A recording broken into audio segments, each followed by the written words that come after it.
agriculture, food sciences in Germany. As already mentioned, here are our guests. Of course, I will introduce both of them separately. Before that, I want to mention about My German University, which is Germany's largest study program database, which means that in case you want to study in Germany, it doesn't matter in English or German or combination of languages, feel free to use a study finder to find your dream program or future study program with the help of the study finder, which is very user-friendly. You can sort the programs according to application deadlines or location and so on, and also have all the information, sometimes program videos available at one place. And once the program is scheduled for a webinar, you can also register right away and then meet your future program coordinators, probably in a live webinar. Feel free to check out our articles. We have more than 200 comprehensive articles. We are working on more. We have just launched a series of articles about Hochschulstart for bachelor's applicants. This could be interesting in case you are also searching for German programs. And the articles are also translated to different languages. Our webinars, of course, you know them because you're joining one of them. And in case you have general questions, feel free to join our general webinars about topics such as Uni-Assist visa, scholarships, Chancencard, blocked account, and we will also have one about Hochschulstart soon. This is our team. We are based in Hamburg, Germany. We are counseling in different languages, and we are happy to share our experience of studying and living in Germany with you. Now, if you check our study finder, and I had did a pre-search for you in subject of agriculture, food sciences, English, and English-German, partial German studies, you can see 61 programs. You can, of course, narrow down by bachelor, master, but there are much more filters to adjust to find the most suitable program. And as you can see here, for example, there are some program videos, which also gives you a glimpse of what it feels like studying this program at the specific university. We also have subject pages. We advise checking them because they provide overall description of the subject, tuition fees, language requirements, application admission requirements. These two parts are, of course, always especially like for all programs, it's really important to check them specifically for each program because within the universities, there could be different deadlines, different requirements for all different programs. Therefore, please make sure to look for the right study program and make sure that you are meeting eligibility requirements before applying.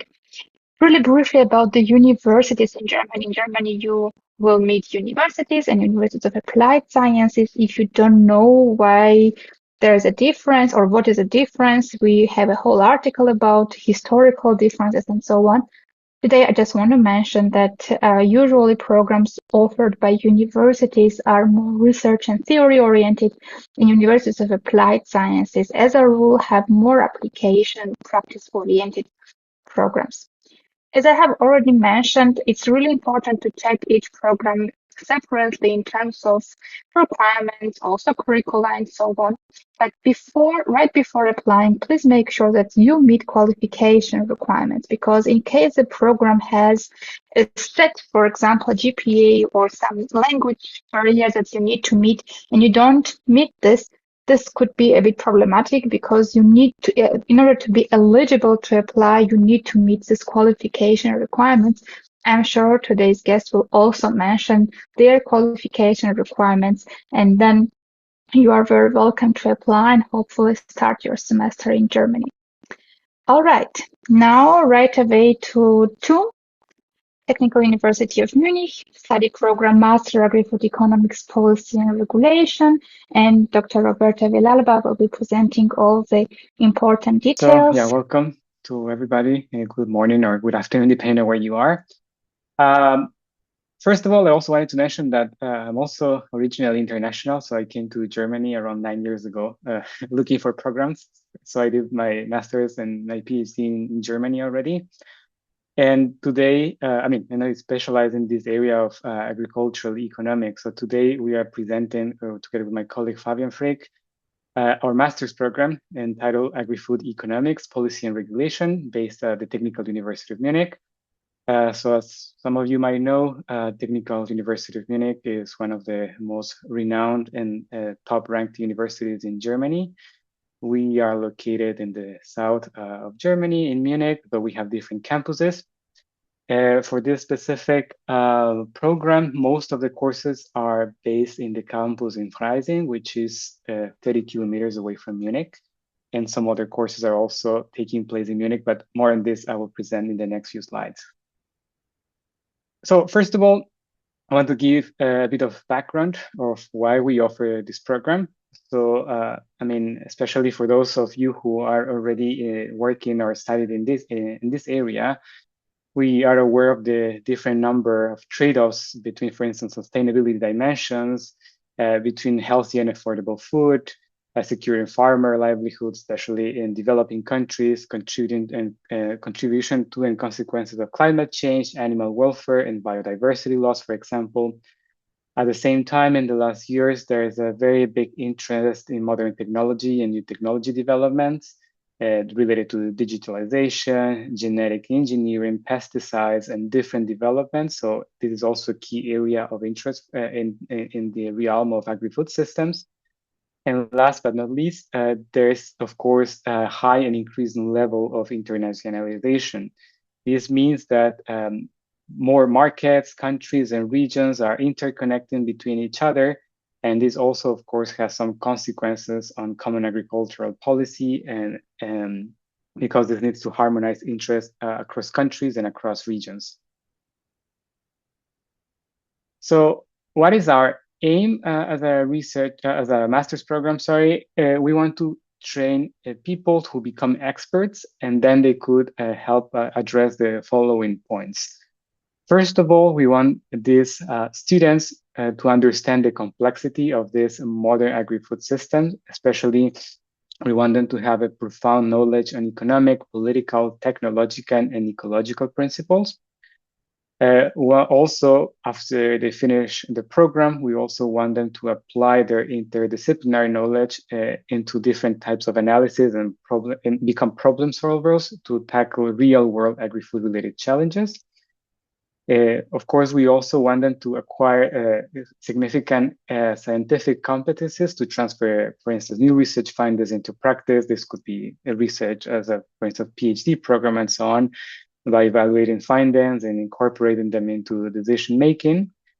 And also, we want them to become effective communicators that can engage with different stakeholders, and also this previous point that I was mentioning about internationalization and interdiscipline, so they can be able to communicate findings to different types of stakeholders, teams, and people working in different regions and also with different backgrounds.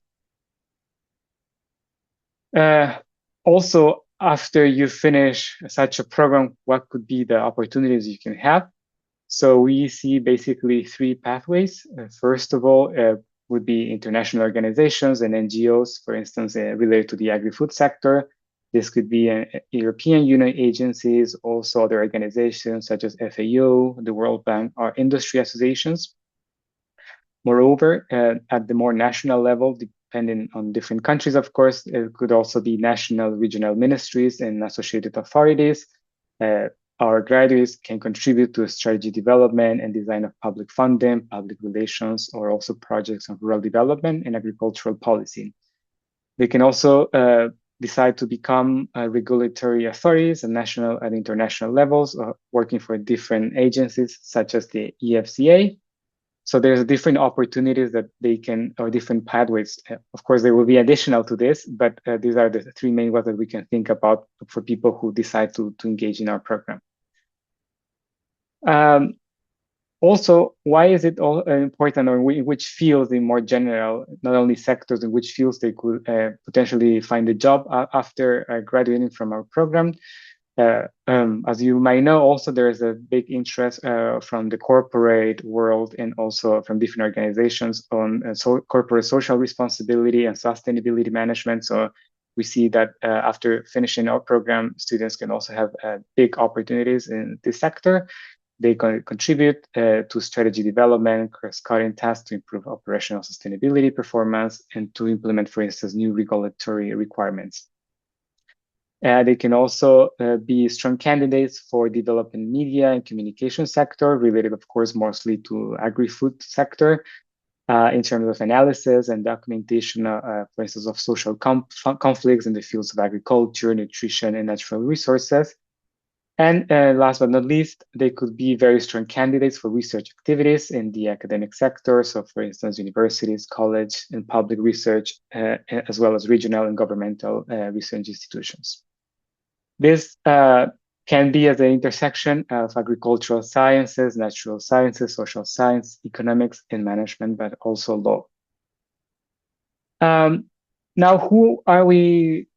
What kind of people are we looking for as part of our program? We look for people who basically have a background in 3 areas. So graduate students, mainly bachelor students from agricultural sciences, economics and management, or political sciences.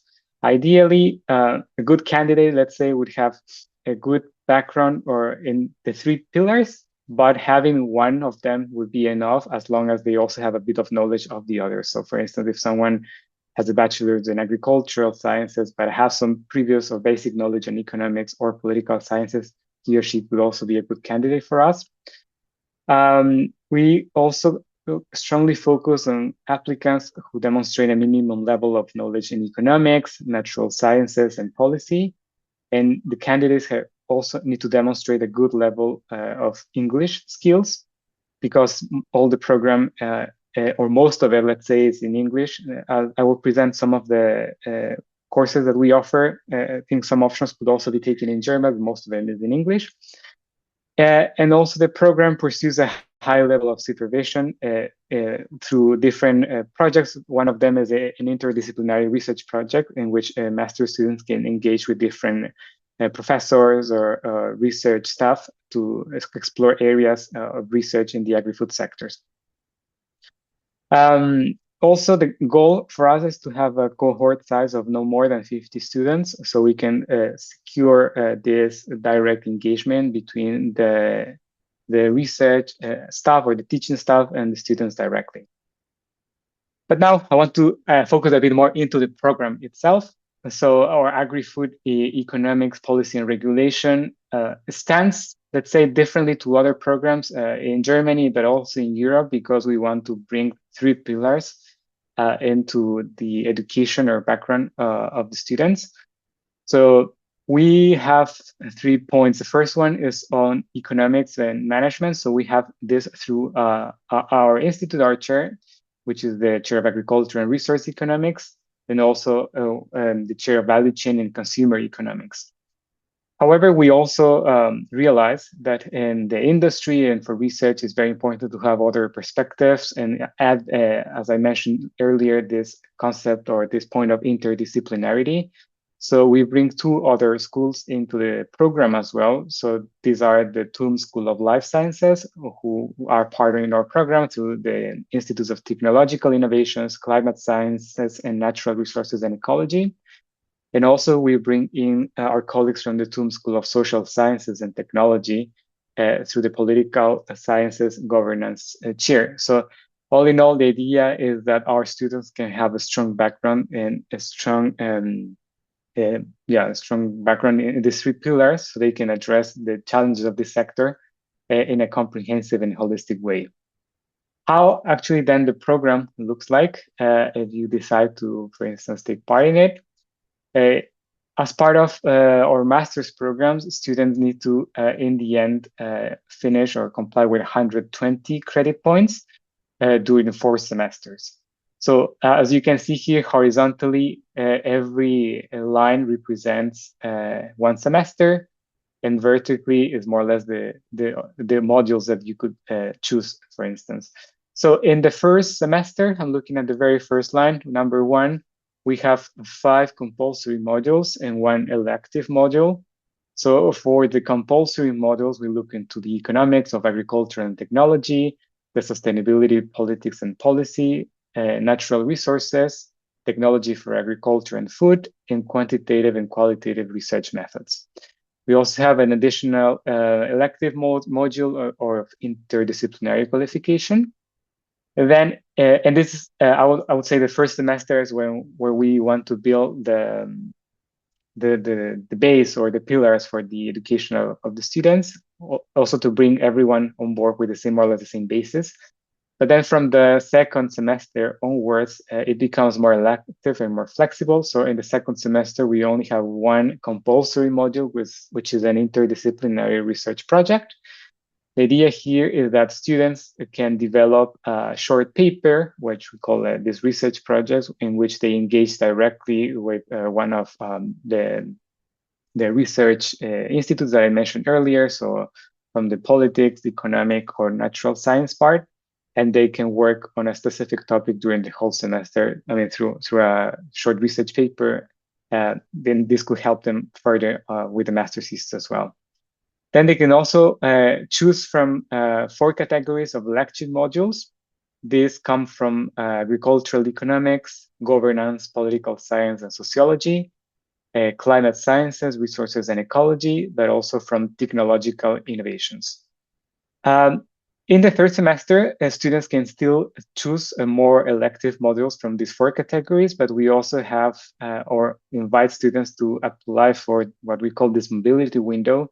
So especially between the second and the third semester, students are strongly encouraged to move a bit, to go on an exchange program, for instance, to also acquire modules on partner universities.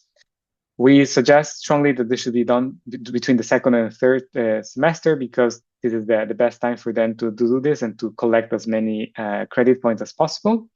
Because then in the fourth semester, students are supposed to work on their master's thesis, which is count for 25% of the total credit points of the master's program. And this could be also, of course, related to the 4 core categories, as I mentioned here in the second line. I want to also zoom in a bit into the different elective modules, or what we mean from these different categories. So in what relates to agricultural economics, students can choose from modules such as economics of water use, regulation and markets, advanced environmental and resource economics, economics of farm competition, value chain economics, consumer behavior, and food economics. When it comes to governance, political science, and sociology, students can choose, for instance, from modules from international commodity market and trade policy, international development, poverty and inequality, European and global governance, environment and climate transformation, and also political regimes and the economy. The third area, climate sciences, resource and ecology, presents different options in terms of modules related, for instance, to climate change, system analysis, and introduction to ecology, an advanced seminar on energy markets, another module on climate change, science impacts and adaptation and mitigation, urban agriculture, and also emissions control in land use and animal husbandry.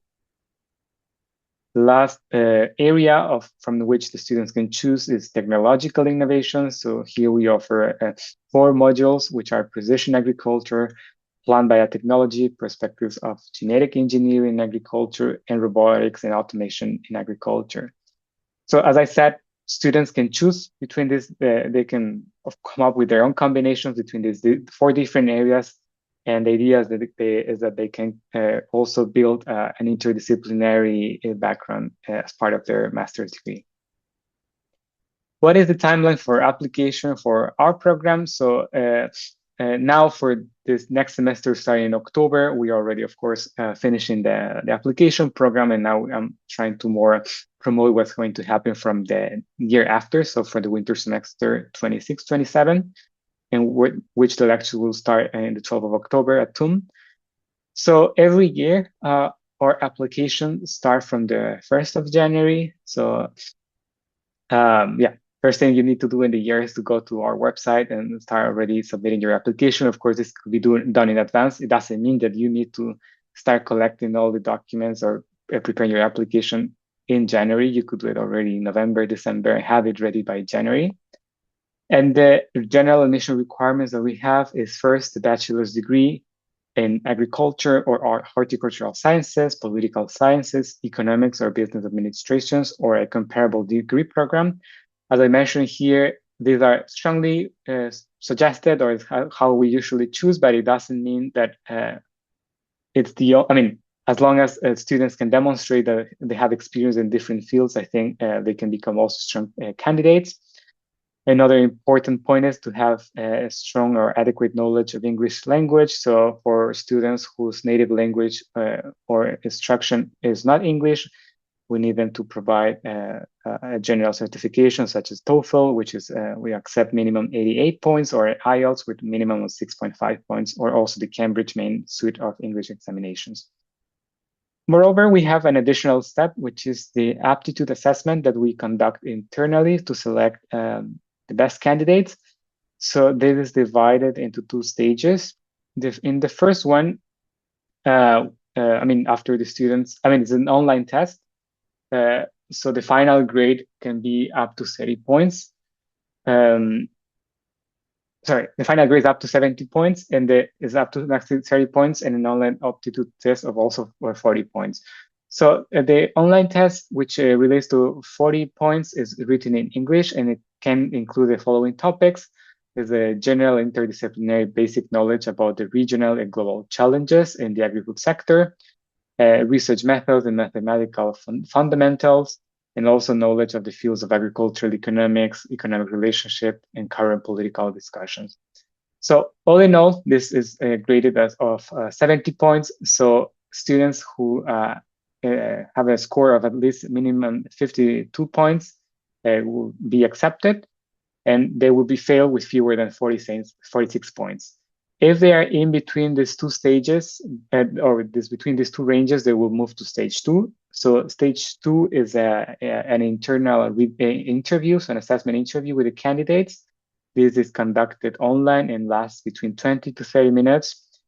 And in here, we will have questions related to the motivation of the students, ability to communicate. I mean, we will assess the ability to communicate in English, and we will also have or discuss general and interdisciplinary basic knowledge into the field of agri-food sector. And also, we would like to understand a bit more a specific knowledge and motivation that the candidates will have. After this, if the student has a successful interview, they can get additional points. And we then would add the points from the first and second stages, and they will be admitted with a minimum of 81 points or more. This is the most important part I wanted to present today. I don't know if we have a few minutes. I can also present some of the general comments or general questions that we usually get, or also to summarize the key points in our program. So if, for instance, an undergrad degree is not highly relevant, how can the students make up for this? Or how about food technology? So we have a specific study regulations. It depends a lot, or it can be very specific. So we have, we will post, we can share a link this with more instructions. So if any one of you is more interested into actually exploring if their degree applies, we can also share this link so they can have a look in more detail. Also, how to apply for the winter semester, even though they received the bachelor's degree in June. So this we call a head transition from bachelor's to master's because we require a transcript of 180 credit points, and this must be provided by the 31st of May. So I think, Fabian, you can also include anything here if I'm missing, but we strongly would then suggest students to apply for the year after to actually guarantee that they fulfill all the requirements. So it will just take a few months, but it's better to have a good application.